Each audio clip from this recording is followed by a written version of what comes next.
Karena kita sebagai anggota DPD dan perseorangan, kita mengusulkan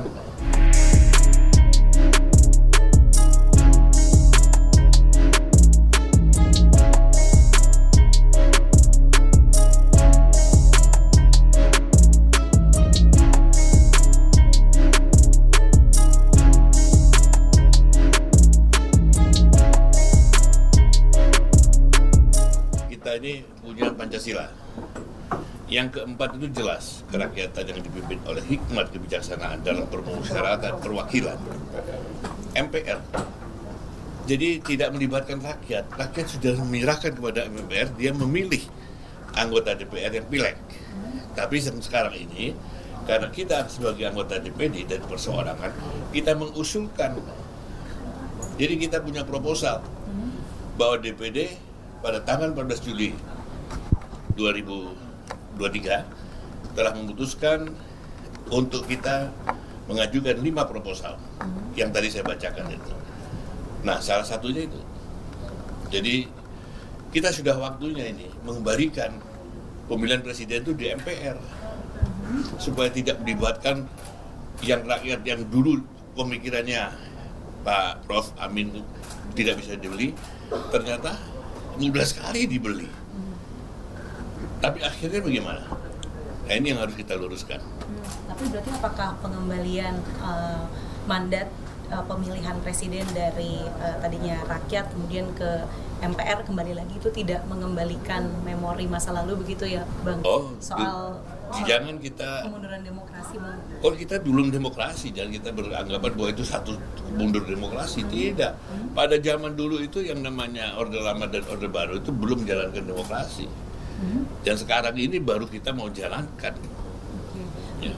Jadi kita tidak usah berdebat lagi di sana. Kita punya naskah akademik, silakan.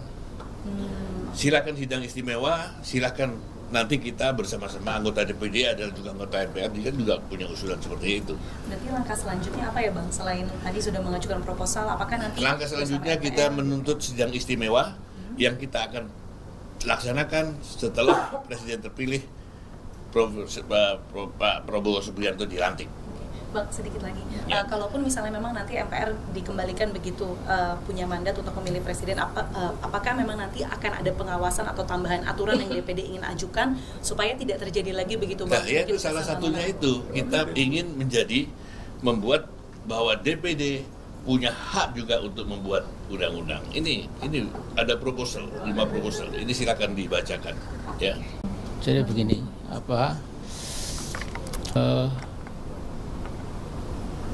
kita mengingat kembali, menggarisbawahi omongannya Mahfud MD, ya, yang pada masa kemarin itu menjadi tokoh penting sekali. Omongannya itu di-quote koran, di-quote wartawan. Ya.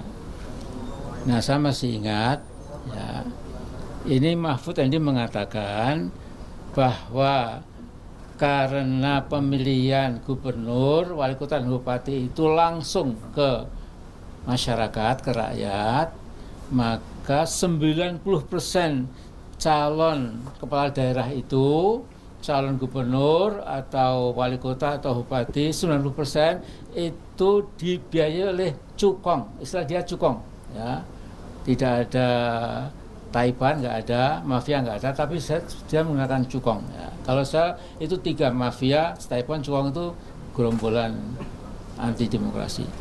Nah, kemudian kembali ke Mahfud, dia mengatakan 74% dari pemenang pilkada itu adalah mereka dibiayai oleh cukong.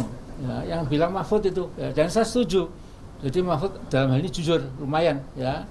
Nah, karena itu saya melihat negeri yang besar ini itu yang terbelajar bisa memikir keadaan bangsanya, bisa melihat masa depannya, itu kira-kira akan lulusan SMA ke atas.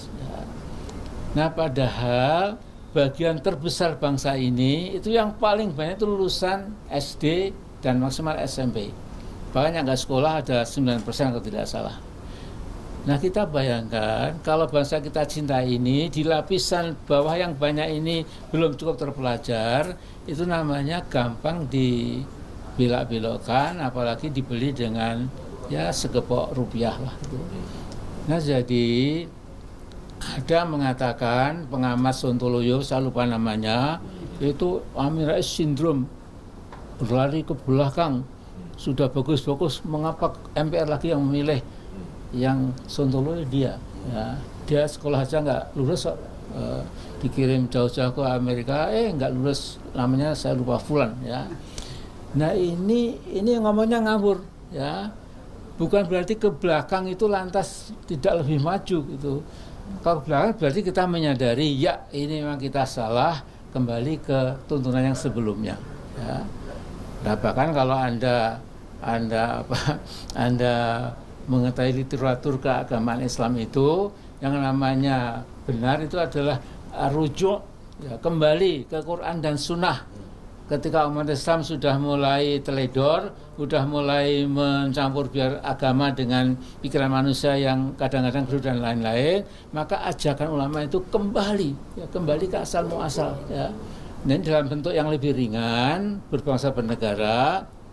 Kalau kita seperti sekarang ini, ya, akhirnya yang punya duit berkopok-kopok itu akan menangi presiden, ya, sementara nggak punya apa-apa juga akan gigit jari, ya. Nah jadi tentu dipertimbangkan, ya. Mungkin pikiran Pak Lanyala ini yang seperti saya, ya, belum tentu menang juga, tapi mari kita musyawarahkan, ya. Jadi tidak mesti kita pasti menang, visi belum tentu, ya. Tetapi lihat dengan musyawarah yang betul-betul jujur, nanti akan ketahuan solusinya itu. Ya saya kira itu saja lah, ya. Mau dibulak-balik ya itu intinya itu.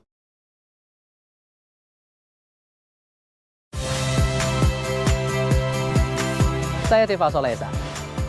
Saksikan program-program Kompas TV melalui siaran digital, pay TV, dan media streaming lainnya. Kompas TV, independen, terpercaya.